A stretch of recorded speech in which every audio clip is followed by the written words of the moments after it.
Hi, everyone. Welcome this afternoon to the KYTC Office of Transportation Delivery online grant system training. This training is for planning agencies. We did public transit statewide this morning. We are recording the session and it will be available to anyone who would like to review it tomorrow. I'm Dan Leahy. I'm the project manager from the Office of Information Technology. And in a minute, I'll turn it over to Tabitha Martin with OTD, who's going to lead the training. Tabitha has delivered a copy of the training manual that she's going to be going over. But I know that there's been forwards of the original meeting to other people who may be on. So if you don't have the training manual, reach out to someone in your agency who has a copy, or reach out to myself or Tabitha and we'll get you one. The manual's not necessary for the training today. She's going to be walking through a demo of the contents anyway, so you won't need it. But if you'd like one, we will make sure you get it. The attendees will be muted during the call. We're going to try to minimize the background noise, make sure we cover all the content. But if you do have a question as you're going through the training, use the little thought bubble in the top there to go to the conversation window, and you can type in the chat any question that you have. I'll be consolidating those, and Tabitha will go over those at the end of the session when she's done with the presentation part. With that, I'm going to turn it over to Tabitha to begin the training, and I'll do that in just a second.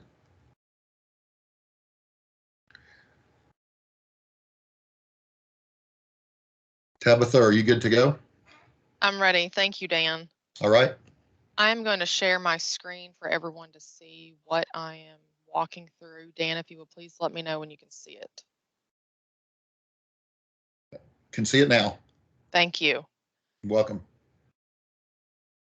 So in the training manual, there is a website link that will take you to the online grant management system.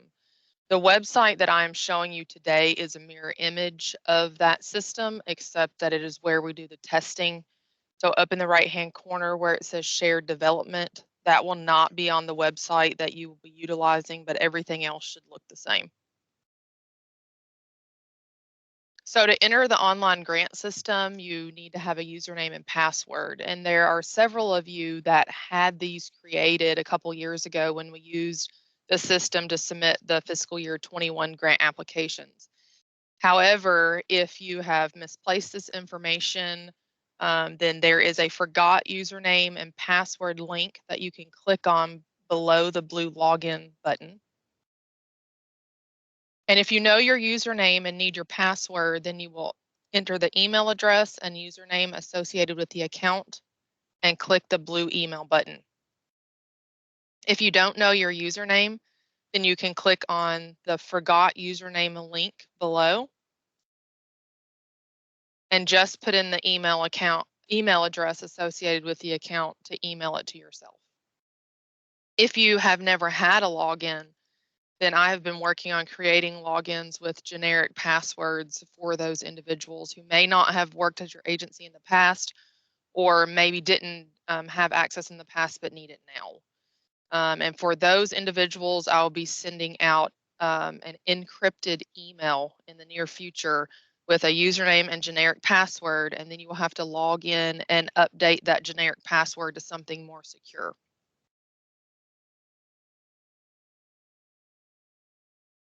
So once you have your username and password, you will log in, and I'm going to log in as if I am a subrecipient wanting to apply for grant funding.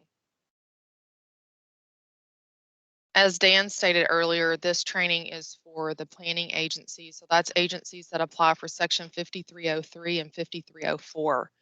And I don't know if there has ever been a time that an agency applied for both, since one is rural and one is urban funding.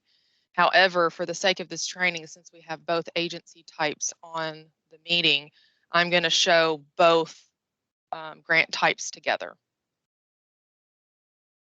So once you are logged in, you're on the dashboard, and you will look to the right of the screen where it says My Opportunities. There is a link that says Formula Grant, that you will click on. A screen pops up, and when you're actually applying for the grant, it will have a description here about the types of grants that can be applied for through this system. Right now it has nothing since I'm in the testing site, but you will click the blue Proceed button.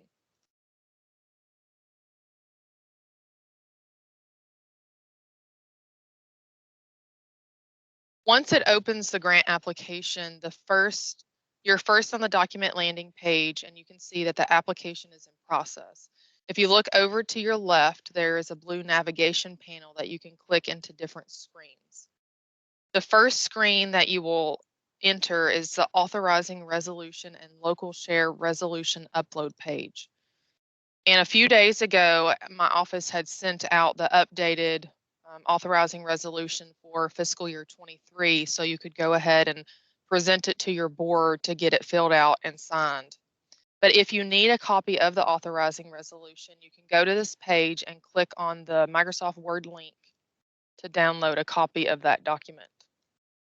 And one thing we wanted to point out while we're discussing this is on the third page of this document at the top, it asks for you to enter the actual statutory authority that gives your agency the ability to apply for grants for transportation planning.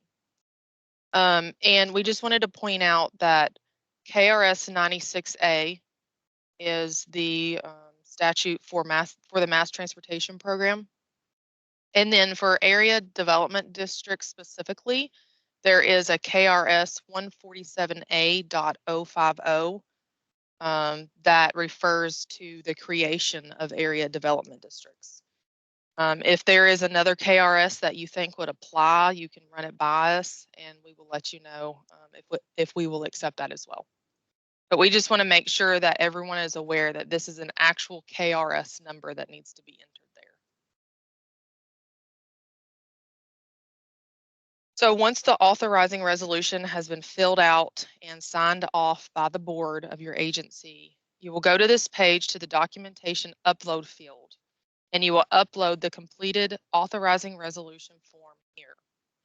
And you can do that by either clicking the gold select button and then navigating to the document on your computer, or it has a drag and drop feature to where you can go to wherever the document is on your computer, grab it with your mouse and drag it to the screen and drop it into that section. Just make sure you're hovering over where it says drag files here.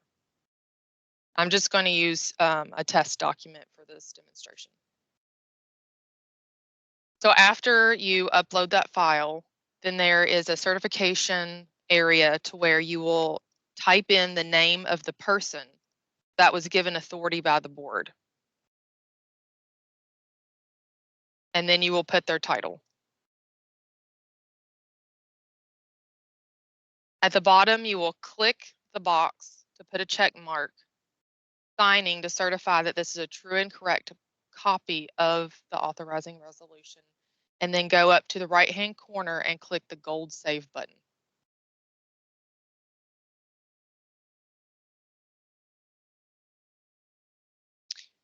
When you look back at the navigation panel, when you have filled out a page that is complete and there are no errors, there will be a check mark in the box. You can see on the grant type selection, which is the next page, there is just a square there. That means that nothing has been updated or saved on that form. If there ever, and I can show you this in the future, but if there is ever an exclamation point, actually I will do that right now. I'm going to uncheck the signature box, which is a required field. It gives you an error to let you know what you're missing. And then it puts an exclamation point in the navigation panel to let you know that there is an error on that page that you need to correct.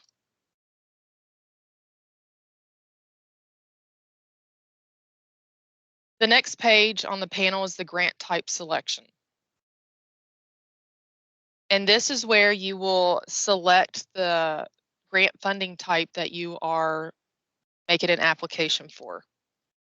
So depending on whether you're an MPO or a rural planning agency, you will select whichever one is applicable. In this case, I'm going to select both since I'm talking to both types, but you will only select one of these types and then click Save.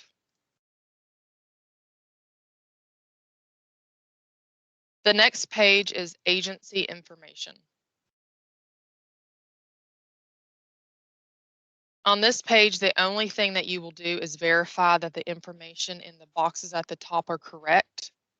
If there's something that is incorrect, if your agency name is not entered correctly, if it's misspelled, then you will need to go to the profile of your agency to correct that. If your DUNS number is incorrect, make sure that's updated correctly on your profile. Once everything is correct on this page, then you will check the box in the signature section and click Save.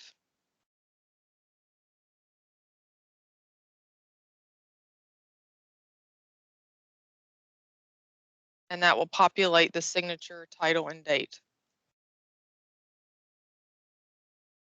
The next page is certifications and assurances. This page has all the required certifications and assurances listed. And you can just scroll down and read all the certifications and assurances.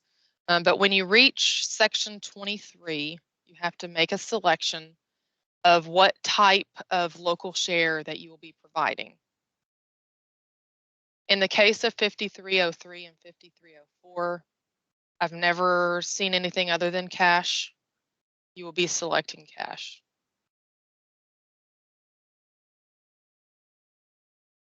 At the bottom, there is a listing of all the categories on the certifications and assurances page.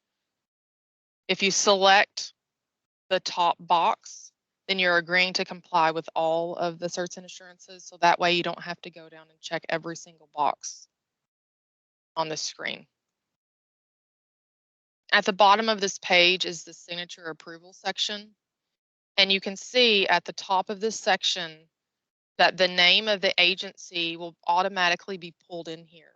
Since I'm logged into our testing site, it has our agency testing name there.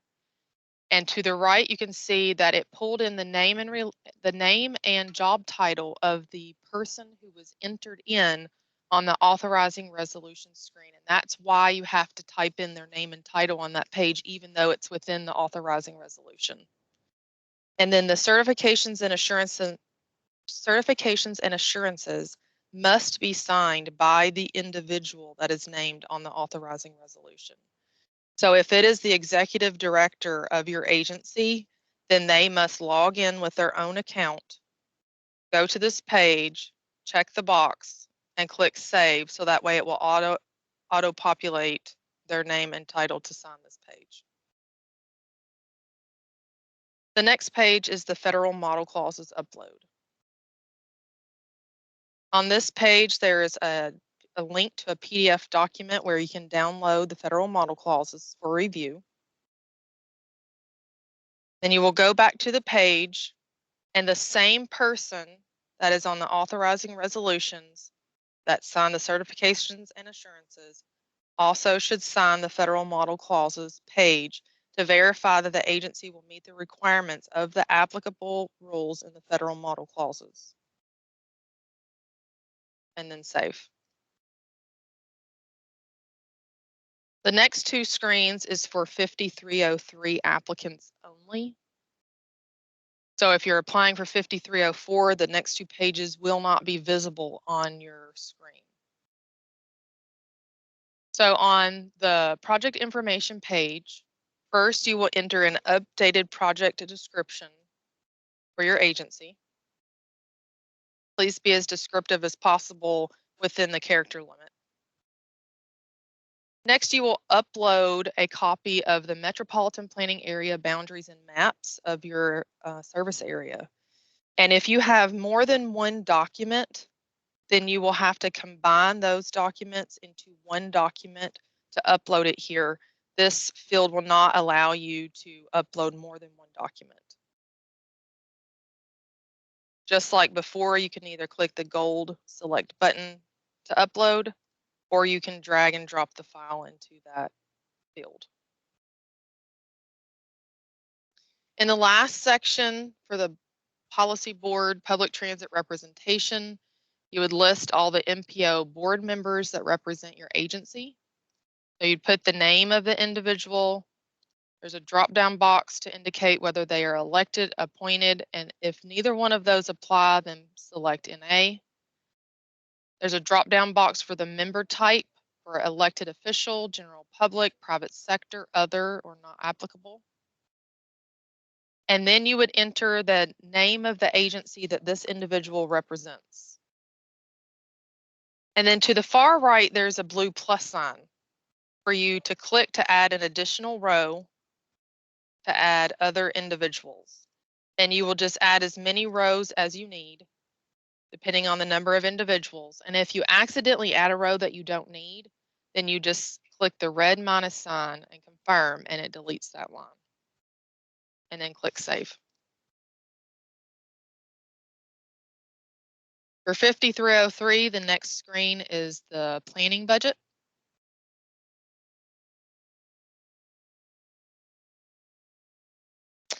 And on this page, you enter the ally code, the ally description, they are drop-down boxes, and then a planning description along with the requested amount for that individual line. If you don't know what ally code and ally description that should be used for a certain request, then please reach out to my office and we will help you determine what that code should be. And if you accidentally enter the wrong code and submit it to us, then we can correct that in the future.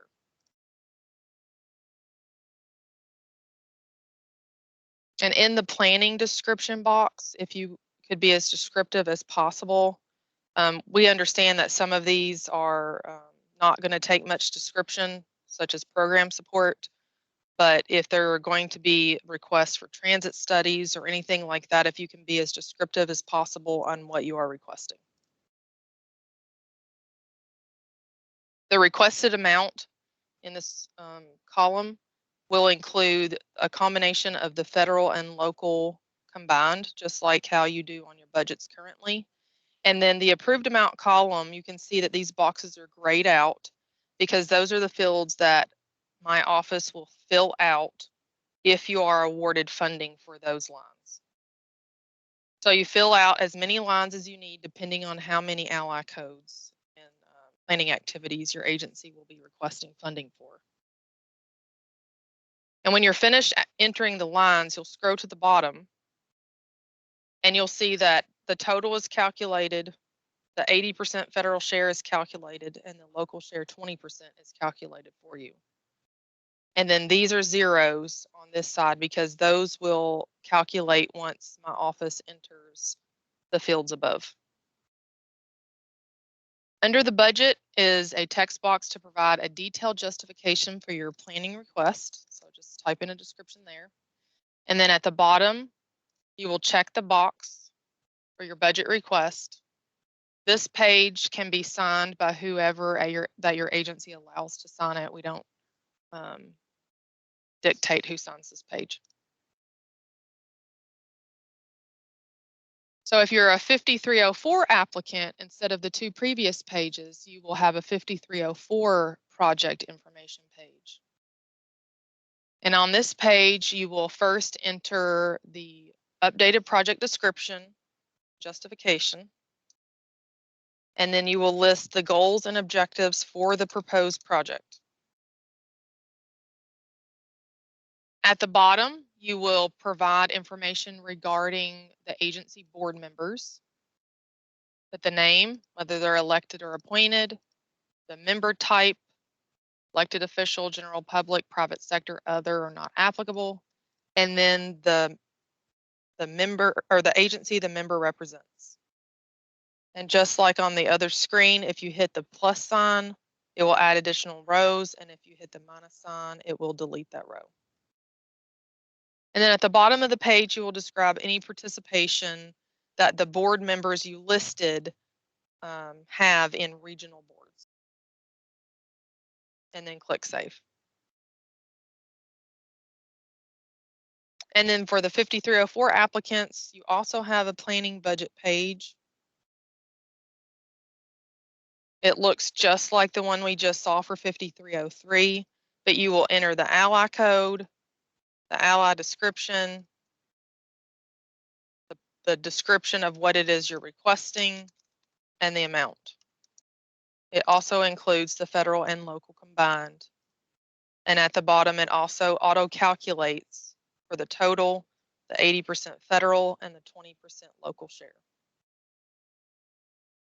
The 5304 budget also provides a space for a detailed justification for the planning request. And then at the bottom as well, it has the signature section. And save that page.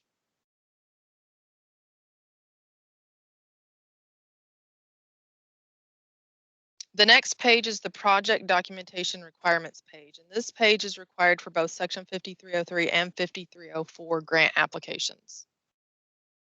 In the first section, you'll click the box next to each line, the Title VI plan and the Article Corporation line, to put a check mark to verify that these documents are uploaded, that the current versions of these documents are uploaded on your organization details screen of the system. And I will show you the organization details screen later. Next, you enter the number of transit-related individuals that are your agency employees, and this should be full-time transit, part-time transit, indirect transit employees, whatever it is that you have. If they're transit-related, then you enter that number here.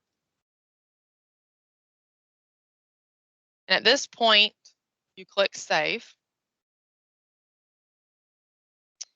And based on the amount of funding you're requesting and the number of transit-related employees, it will select the correct answer for you for whether an affirmative action plan is required. If the affirmative action plan is required, then on the left there will be another page that will open for you to upload your updated affirmative action plan. If it is not required, then that is all that you need to do for this.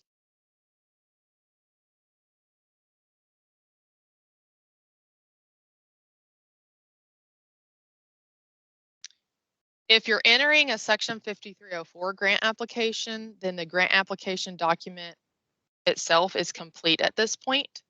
But if you're entering a Section 5303 grant application, then the next screen is the Unified Planning Work Program Requirements upload page. And on this page at the top, you upload either a draft, if it's still in draft form, or the final version, if it's approved, of your UPWP, your Unified Planning Work Program.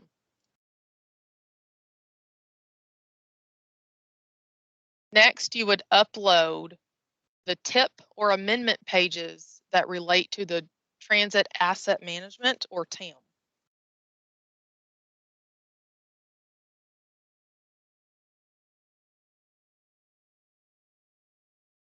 Next is the checklist requirements, where you will enter the page number in the column to indicate, in the page number column, to indicate which page this specific requirement is found within your agency's UPWP.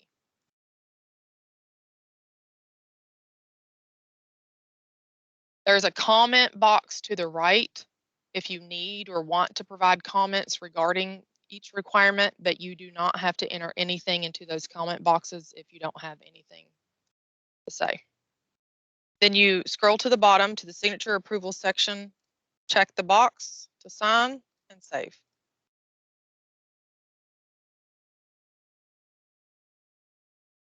So that is the end of a 5303 application.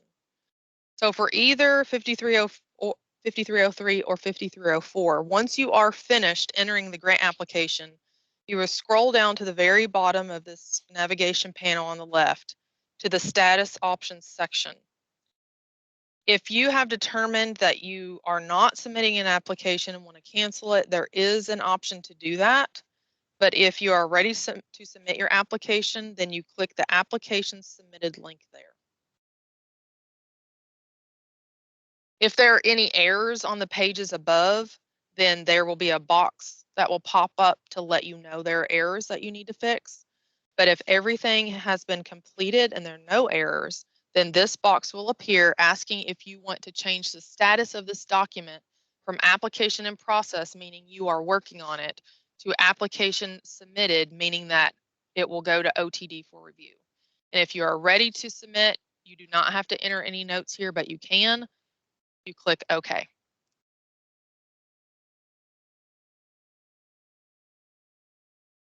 Once you change the status, it takes you to the document landing page where you can see that the grant application has been submitted for review and is in the application in review status, meaning OTD has it.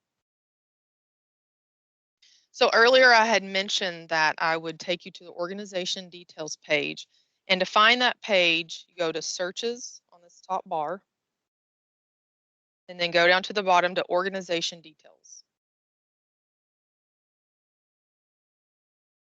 On this screen, you click search, and it brings up your organization details, and you click on the link under the heading name to go into the document.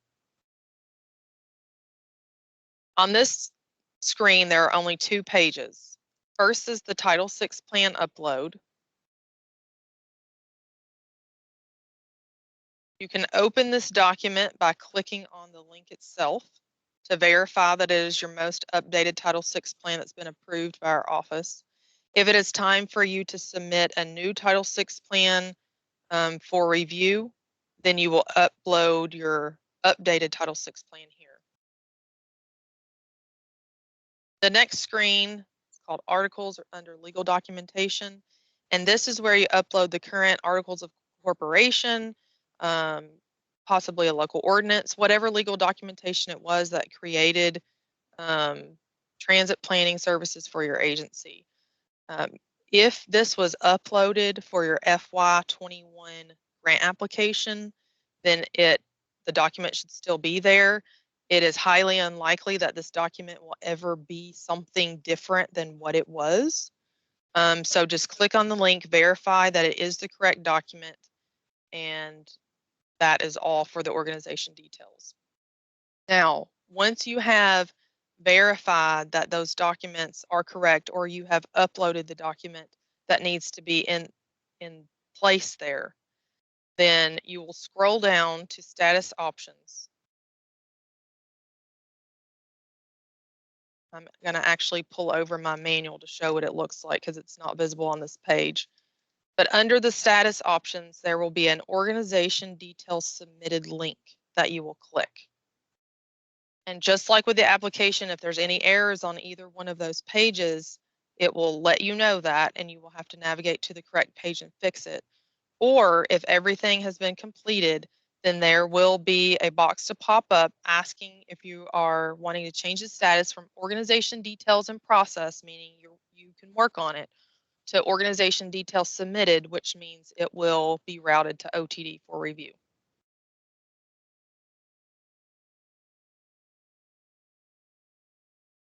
And the last thing I want to note on this is that when you submit a new grant application, that you need to remember to submit the grant application itself and the organization details so that we have both of those pages to review.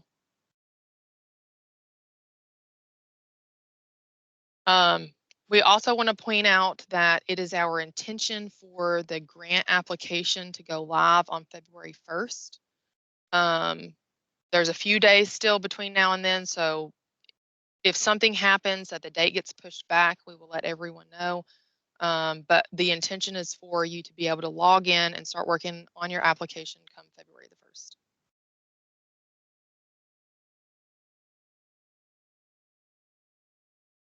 Are there any questions? Hey, Tabitha, there is one question in the chat window. Okay. If you'll take a look and reply to that one. And if anybody else has one, you can go in and enter a question now if you'd like. So the question is, we did this process a few years ago. Would those previous documents still be available to us so we can compare our current work with the previous version? And the answer is yes, those documents are still there. And when you log in, you should be able to review your previous application.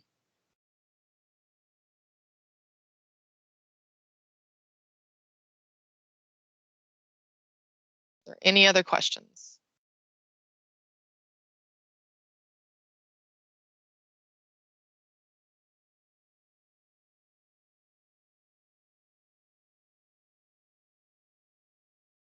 There is somebody with their hand up in the meeting, but I am having trouble locating that person because it's in a group of people. So I'm not sure what to do about that. If you have your hand up and you can type in your question, that would be best.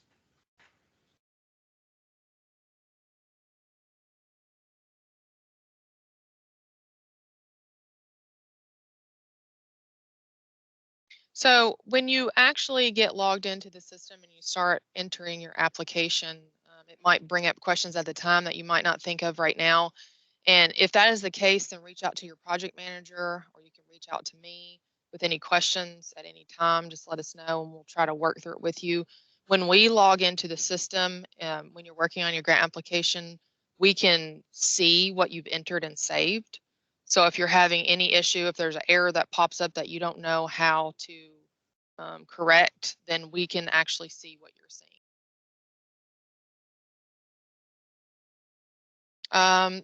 Another question says, can you go back to the policy board reps?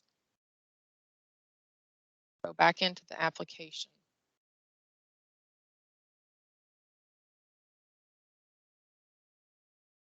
This is MPO.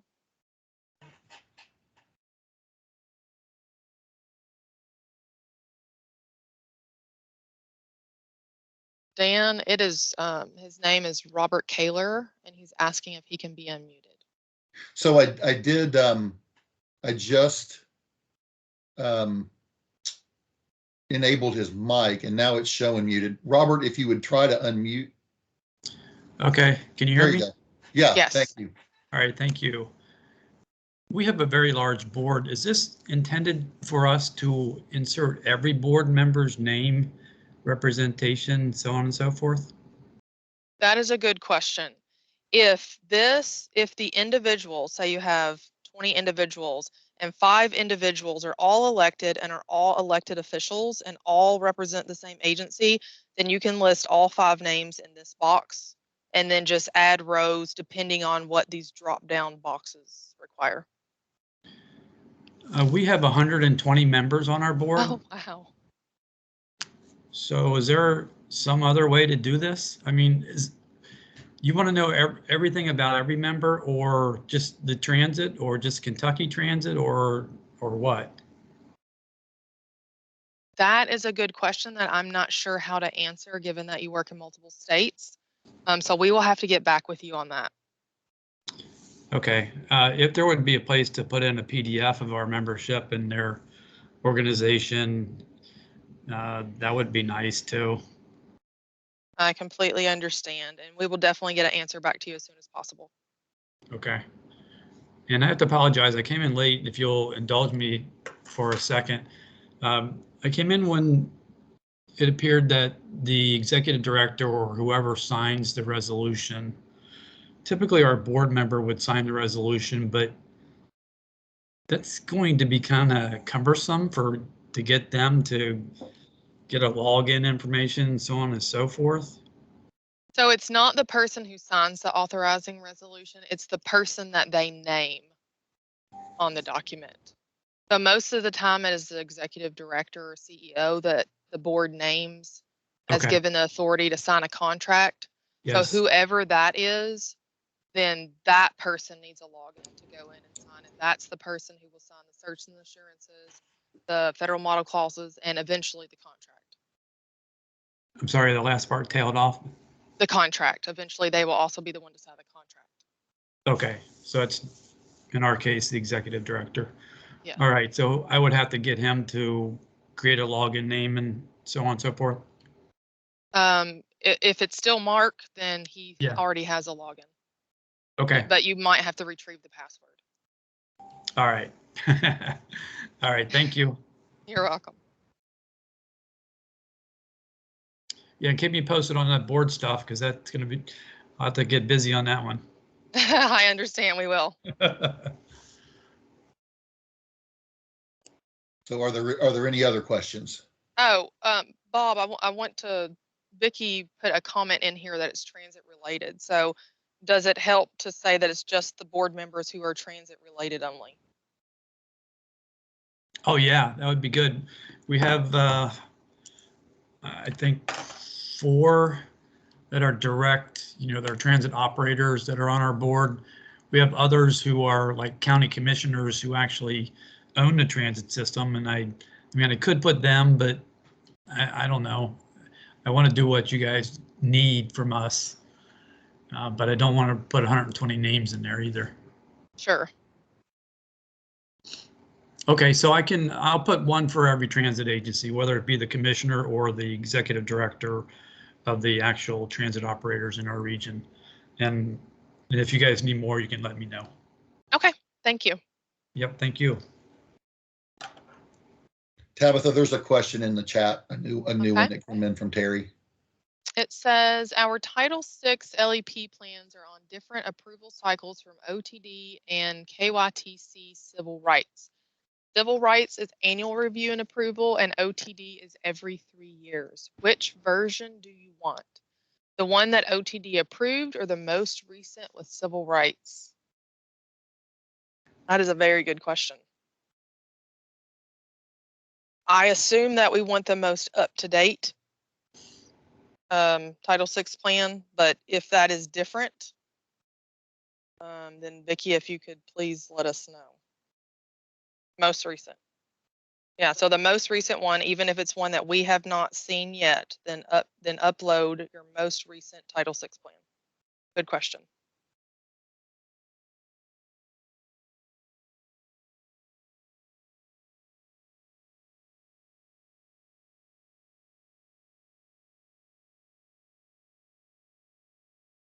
And Andy, thank you for your comment. I can understand why those in the urbanized areas would have bigger boards, and that would get cumbersome to enter all those names. So I'm glad that we've lessened that burden a little bit.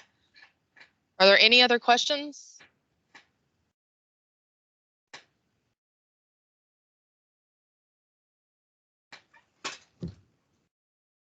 Okay, so Tabitha, thank you for the training and for answering the questions. We will have the recording of this available tomorrow for anyone who would like to get it.